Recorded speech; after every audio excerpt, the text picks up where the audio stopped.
Bonjour tout le monde.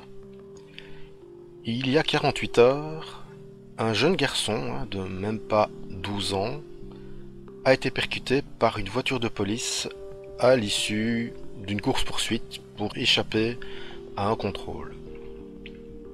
Parce qu'en fait, il était sur une trottinette électrique et oui, pour pouvoir utiliser ce genre d'engin, il faut avoir 16 ans minimum.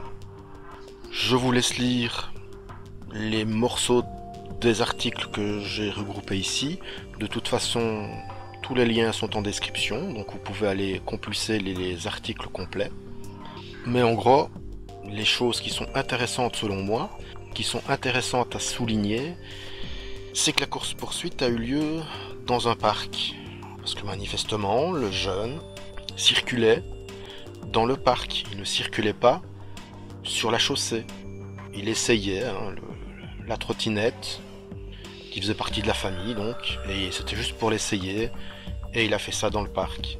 Et les policiers l'ont poursuivi dans le parc, sur la pelouse. Et ça c'est pas contesté, donc c'est les faits, voilà, je ne fais que relater ce qu'on en dit même donc le parquet ou aussi ce qu'on en dit dans les articles qui parlent de ce fait. Alors évidemment sur les réseaux on peut lire tout et son contraire à propos de ce drame, j'allais dire fait divers mais non, c'est un drame, clairement. Entre autres le fait que s'il avait obtempéré, il serait pas mort. Ou mais qu'est-ce qu'il foutait sur une trottinette électrique, c'est de sa faute. Voilà, en gros, ce genre de choses.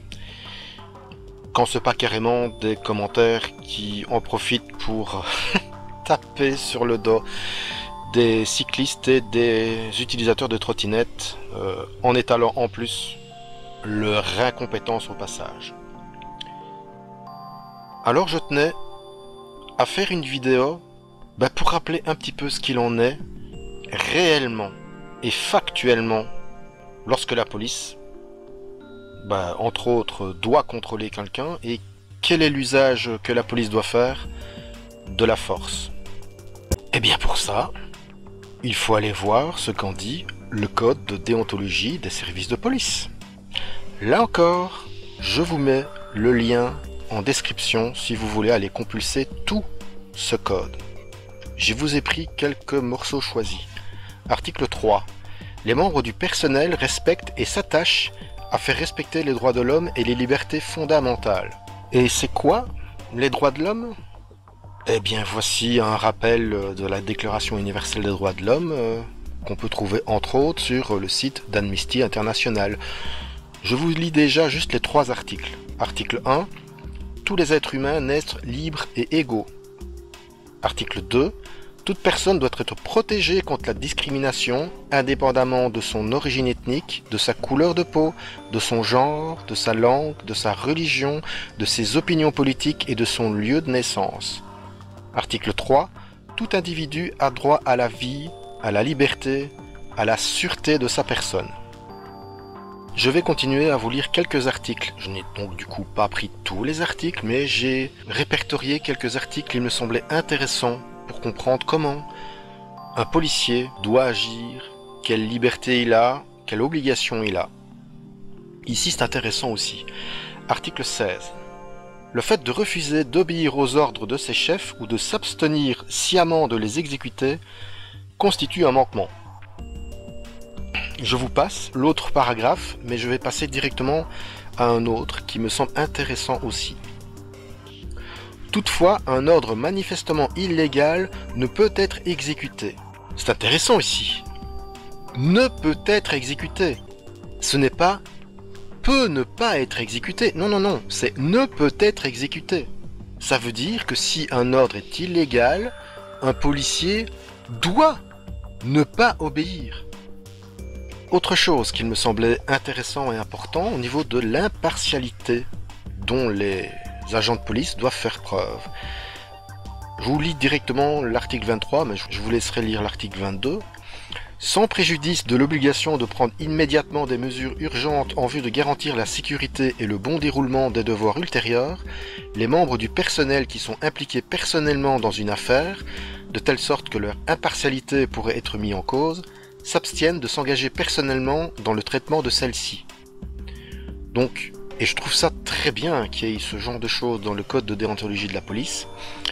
Ben, par exemple, si des policiers sont impliqués dans un accident, ils ne peuvent pas agir en tant que policiers. Ils doivent appeler une autre patrouille parce que là, effectivement, ils sont impliqués et donc risquent de ne pas être impartial. Leur objectivité est forcément mise en péril. Et je trouve que c'est très bien que dans le code de la déontologie policière, ce soit stipulé. Et nous voici arrivés à ce qui nous intéresse principalement vu le sujet. Usage de la contrainte ou de la force. Article 49. Pour accomplir leur mission, les membres du personnel n'utilisent des moyens de contrainte que dans les conditions prévues par la loi. Dans l'exercice de ces missions de police administrative ou judiciaire, tout fonctionnaire de police peut, en tenant compte des risques que cela comporte, recourir à la force pour poursuivre un objectif légitime qui ne peut être atteint autrement. Tout recours à la force doit être raisonnable et proportionné à l'objectif poursuivi. Tout usage de la force est précédé d'un avertissement, à moins que cela ne rende cet usage inopérant. Les membres du personnel qui sont autorisés à utiliser la force ou la contrainte, conformément à la loi, s'assurent que l'objectif poursuivi par l'intervention est légal. Cet objectif ne peut être atteint d'une autre manière moins violente, telle que la persuasion ou le dialogue. Les moyens mis en œuvre sont raisonnables et proportionnés à l'objectif poursuivi et aux circonstances propres au cas d'espèce. Cela implique qu'ils doivent rechercher les modes d'intervention adéquats les moins violents possibles et qu'une certaine différenciation et gradation doivent exister dans les modalités du recours à la force. En respectant les principes précités, les fonctionnaires de police ne peuvent faire usage d'armes à feu contre des personnes que dans les cas suivants. Bon là, on sort du cadre, je laisse diffuser, je vous laisserai faire pause et lire éventuellement. De toute façon, si vous voulez lire encore plus en détail, encore une fois, le lien du code de la déontologie policière est en description. Je voulais juste terminer cette vidéo par ceci. Le contrôle d'identité sert à vérifier l'état civil d'une personne, c'est-à-dire ses noms, prénoms et adresses. Les policiers peuvent obliger quelqu'un à donner sa carte d'identité si la personne a plus de 15 ans. Les jeunes de moins de 15 ans ne sont pas obligés d'avoir leur carte d'identité sur eux. Seul un policier en civil, s'il a justifié son statut, ou en uniforme peut contrôler l'identité d'une personne. Donc pas un gardien privé ou un vigile. Ce contrôle ne peut pas le faire sans motif raisonnable. Arrestation, flagrant délit d'infraction, tentative d'infraction, trouble de l'ordre public, personne recherchée, comportement suspect, pour maintenir l'ordre public, avant d'entrer dans un lieu où l'ordre public est menacé ou participer à un rassemblement public qui présente une menace pour l'ordre public, pour faire respecter la loi sur les étrangers et contrôler d'éventuels sans-papiers.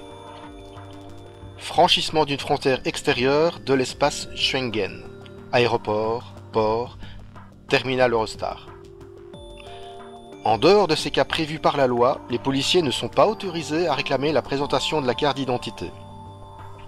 Le contrôle de routine, souvent mis en avant par les policiers, n'est pas une justification suffisante. Cependant, les policiers ne sont pas obligés d'expliquer les raisons pour lesquelles ils contrôlent quelqu'un. Il est même possible de se faire contrôler plusieurs fois par jour. Une fois la vérification de l'identité terminée, les fonctionnaires de police doivent remettre immédiatement la carte d'identité à son propriétaire. Voilà, j'arrête là. Je tenais simplement à rappeler ces règles qui me semblaient importantes pour voir un peu plus clairement ce sujet. Maintenant, il ne reste plus qu'à voir la suite, que va en donner la justice. Mais c'est certain que, vu la médiatisation à raison, puisque il s'agit d'un enfant de 11 ans qui s'est fait tuer, je gage qu'on n'a pas fini d'entendre parler de ça. tout mon soutien et mes condoléances à la famille de ce jeune. Et en espérant que ce genre de choses n'arrive plus jamais. Bonne route tout le monde.